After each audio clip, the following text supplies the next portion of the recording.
Hello children, welcome back to our physics class. I hope you're all doing well and ready to learn something new today. Well, so in today's class, let us learn something important and interesting topic of electricity. Well, children, you already know that charges generally either repel or attract each other. But how strong are they? And how the presence of one charge affect the other charge when they are kept at a far away distance. Not only this, we also try to measure how much push or how much pull these charges apply on each other. Okay, so based on that, let us begin our class, today's lecture, that is electricity. First of all, let us start with Coulombs law. So, Coulomb is a scientist. He is the first person who studied the forces acting between two charges when kept at certain distance.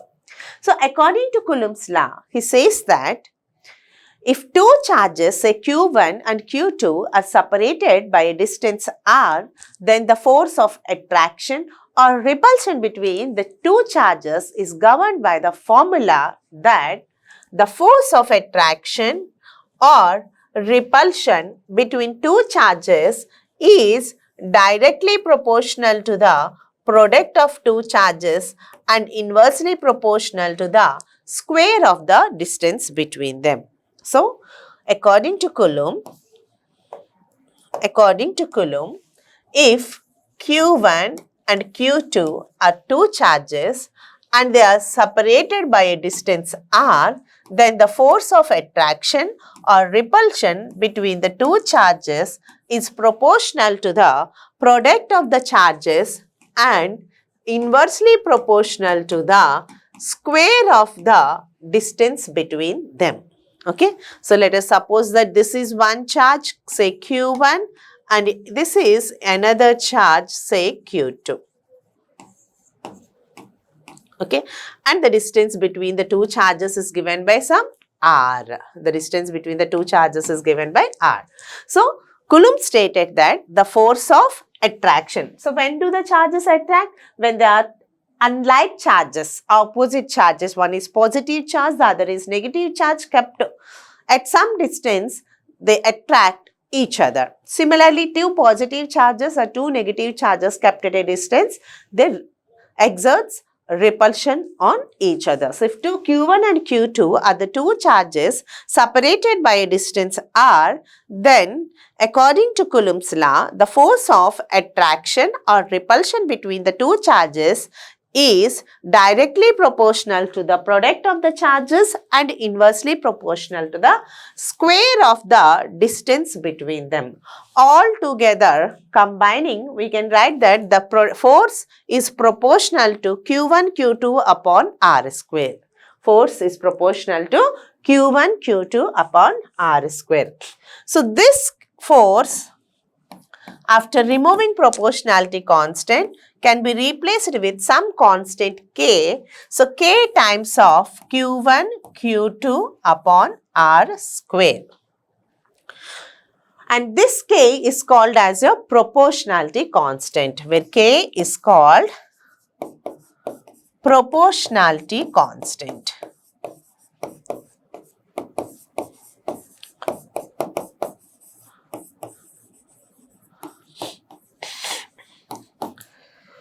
And remember children, the value of k depends on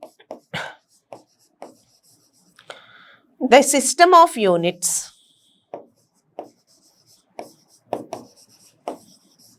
as well as the medium between the two charges. Maybe the two charges may be kept in some air, the two charges may be kept in vacuum, the two charges may be kept in some material medium. So, depending upon the medium between the two charges, the value of k changes. So, it also depends upon the system of units as well as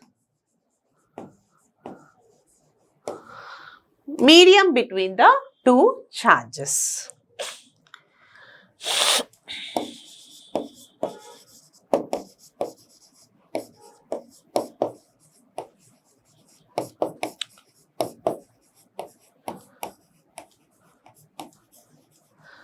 So I hope Coulombs law is clear, children.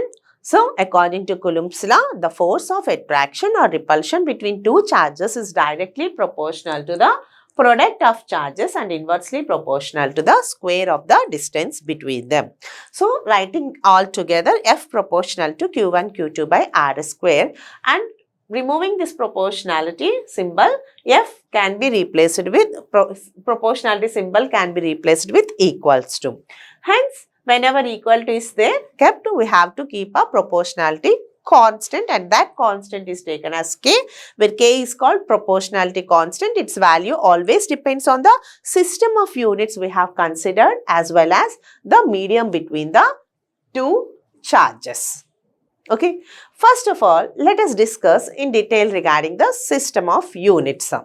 Suppose if the value of a force is measured in CGS system, in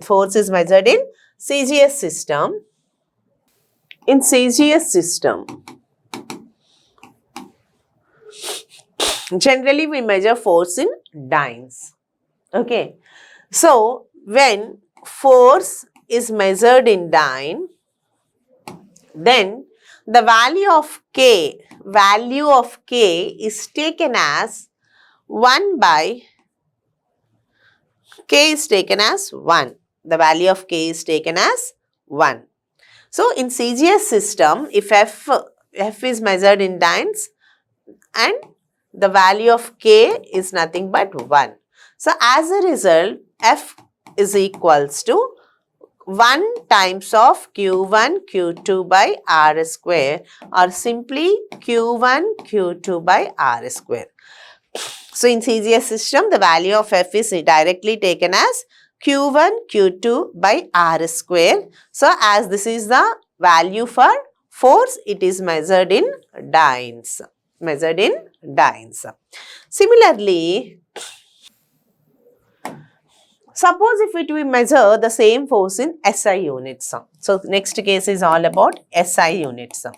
In SI units, we measure the value of F in Newton. The value of F is measured in Newton. N indicates your Newton.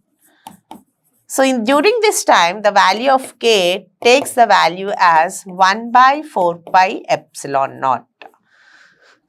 So whenever we measure force in Newton, the value of K is taken as 1 by 4 pi epsilon naught, where epsilon naught is the permittivity of free space. Epsilon naught is the permittivity of free space, and the total value, where the value of epsilon naught is equals to 8.85 into 10 power minus 12 Coulomb square per Newton meter square. The value of epsilon naught is taken as 8.85 into 10 power minus 12 Coulomb square per Newton meter square, and its value after simplification 1 upon 4 into pi value is taken as 22 by 7 or 3.14. Epsilon naught is value is taken as 8.85 into 10 power minus 12. So after solving the entire value, you get the result as something like this. You get this result as 9 into 10 power 9. The value of K is taken as 9 into 10 power 9. Okay, children. Units is the value of K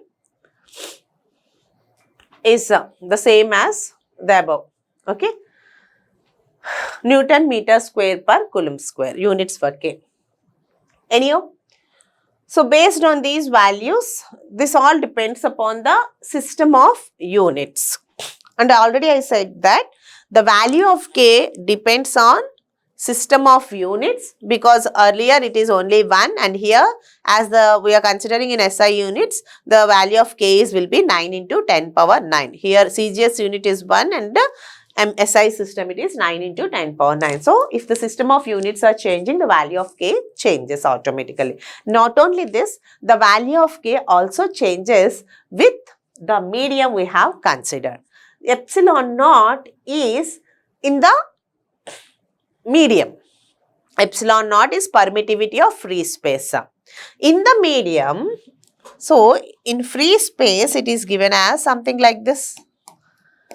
free space, permittivity of free space is epsilon. So similarly, the permittivity of medium,